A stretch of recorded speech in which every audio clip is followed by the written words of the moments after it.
Bienvenidos a esta nueva exploración de las fuentes compartidas. Hoy nos metemos de lleno en un texto, particularmente intrigante.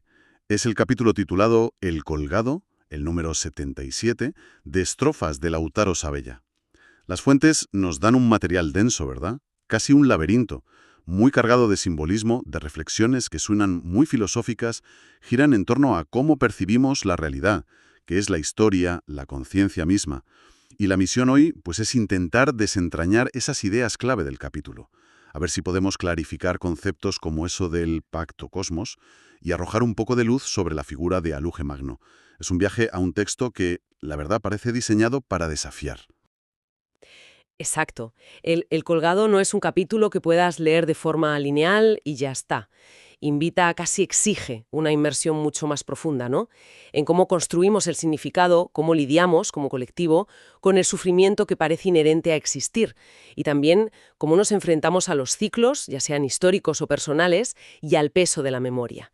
El lenguaje que usa, además, es a menudo como onírico, muy metafórico. Y es precisamente esa cualidad la que vamos a explorar para entender cómo aborda estas cuestiones tan fundamentales. Perfecto. Pues empecemos por el principio del capítulo. La atmósfera que describe es potente, casi febril. Habla de histeria, de retórica, de una conciencia que se siente como abrumadora, ¿no? Como millares y millones de luces. Es un inicio que te mete de golpe en una intensidad muy particular. Y justo ahí es donde introduce ese término tan peculiar, el pactocosmos. ¿Cómo podemos entender esto según el texto? Mm. El término pactocosmos es fascinante por lo que implica. El texto lo presenta como una especie de acuerdo no escrito, un consenso tácito a nivel existencial, digamos. Es como si la colectividad, para poder funcionar, aceptara convivir con la muerte, el sufrimiento, la contradicción, como algo normalizado, casi como el decorado inevitable de la vida. Lo describe como una forma de discernir la Eneida, lo que sugiere que estamos siempre reinterpretando esas grandes narrativas que nos contamos para dar sentido o simplemente para soportar esta realidad. Es un pacto para seguir adelante, a pesar de todo. Suena como una especie de resignación colectiva, sí, pero activa, porque implica esa reinterpretación constante. El texto también menciona una paradoja continua, un ciclo que se sabe imperfecto, y apunta algo muy interesante, que saber mucho, acumular conocimiento, paradójicamente nos confronta con la inercia colectiva tragicómica. O sea que cuanto más sabes, más consciente eres de que el conjunto no avanza, o lo hace de forma un poco absurda. Precisamente. Esa es una de las tensiones centrales que plantea. El conocimiento no se presenta como una liberación automática de estos ciclos o paradojas. Al contrario, puede intensificar la conciencia de las imperfecciones del sistema, de la repetición y de nuestra propia complicidad en esa inercia. Es como si el saber iluminara los barrotes de la jaula, pero no te diera necesariamente la llave, ¿entiendes? Sí, sí, entiendo. Y esto nos lleva directamente a la reflexión que hace el texto sobre el error, sobre cómo nos equivocamos. Así, esa distinción me llamó mucho la atención. Diferencia entre equivocarse con razón y la equivocación sin sentido. No se trata solo del hecho de fallar, sino de la cualidad de ese fallo. ¿Cómo interpretaríamos esa diferencia en este contexto del pacto cosmos y la inercia? A ver, yo creo que equivocarse con razón apunta a un error del que se saca un aprendizaje. Es el fallo que viene seguido de una pausa, de un análisis, de comprender por qué se erró. La razón no estaría en el error en sí, sino en la reflexión posterior que permite cierta evolución, un ajuste. Sería un error productivo, por así decirlo. En cambio, la equivocación sin sentido, pues parece aludir a la repetición ciega, al tropiezo constante con la misma piedra, sin conciencia ni aprendizaje. Esto conecta con los bucles, los ciclos repetitivos que se mencionan en otras partes de estrofas, como en las reflexiones de Lun sobre su tendencia a repetir patrones, o el simbolismo del ermitaño, el colgado, al plantear esta distinción, parece sugerir que, aunque estemos metidos en el pacto cosmos, existe una posibilidad, quizá tenue, de dotar de sentido incluso a nuestros fallos si los abordamos con conciencia. Entendido. Entonces, El pactocosmos sería este marco existencial complejo, ¿no? Este acuerdo para vivir con la dificultad, donde el conocimiento nos hace conscientes de la inercia, pero donde también existe esa pequeña ventana para el aprendizaje a través del error reflexivo, diferenciándolo de la simple repetición. Es un panorama bastante complejo el que dibuja. Exactamente. Es el escenario sobre el cual se van a proyectar las siguientes exploraciones del capítulo, que giran ya en torno a la identidad y la historia, mostrando cómo estos conceptos también están atravesados por la fragmentación, la paradoja y la dificultad de encontrar un sentido único y claro. Y es un giro notable, sí, porque partiendo de este marco colectivo del Pacto Cosmos, el texto se mete en la cuestión de la identidad individual. Habla de conceptos como el corpus librándose de la psiquis o la tensión entre un yo absoluto y un yo continuo. Introduce referencias a lecturas como una lectura borgiana y a un tal Kallström, sugiriendo que las ideas, los discursos que vienen de fuera, tienen el poder de moldearnos, de fragmentarnos o incluso de redefinir quiénes queríamos ser. Sí, aquí el capítulo aborda de lleno la fluidez y la multiplicidad de la identidad. Rechaza la idea de un yo monolítico, estable. Habla de distintas cosmogonías, diferentes visiones del mundo, que coexisten y a menudo chocan dentro y fuera del individuo. Podríamos interpretar el yo continuo como esa identidad que se construye en el día a día, quizá atrapada en los bucles de la existencia que mencionábamos antes, mientras que el yo absoluto podría representar una aspiración a una totalidad o una esencia más permanente o trascendente, algo quizá inalcanzable o solo perceptible en momentos de ruptura.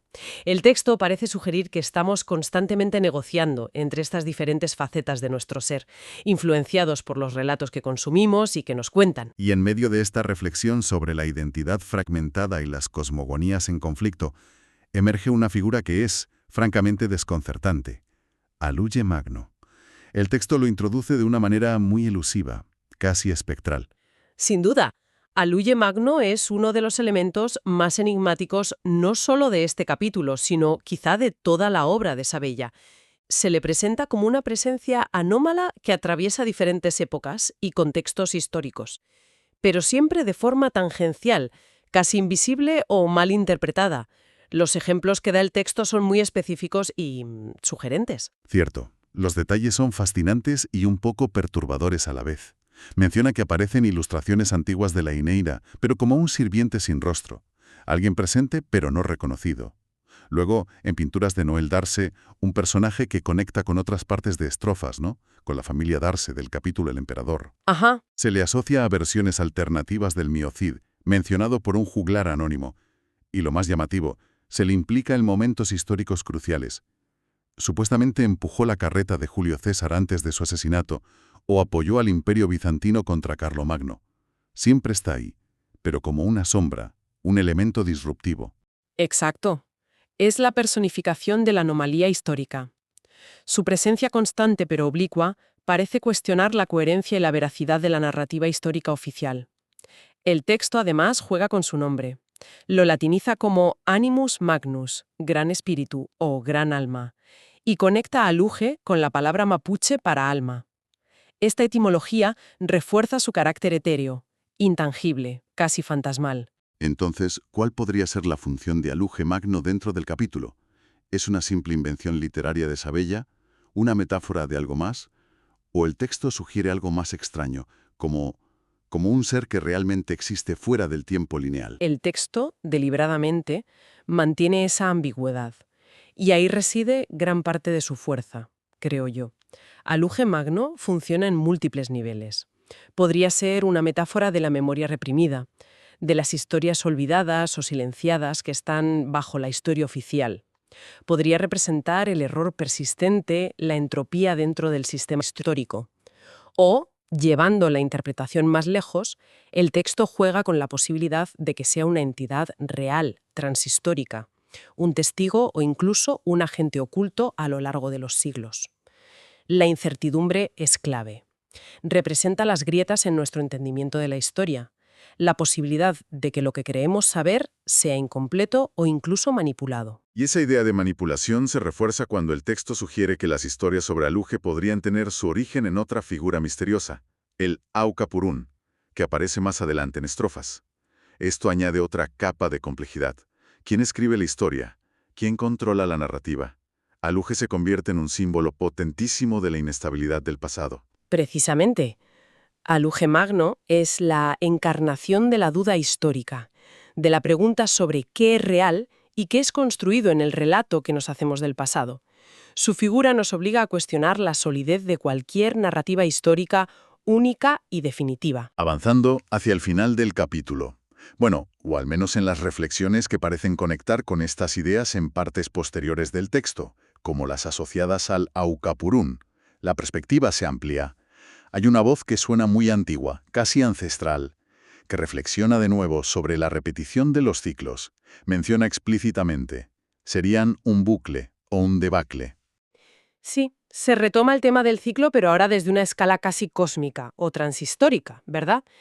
Esta voz, que podríamos atribuir tentativamente al Aukapurún por su tono y contenido, habla desde la perspectiva de una conciencia que ha vivido incontables eras. Describe la memoria no como un simple archivo, sino como una carga acumulada, conectando con la idea platónica del alma como un almacén de recuerdos que se llena, se vacía y se transforma con cada vida o ciclo.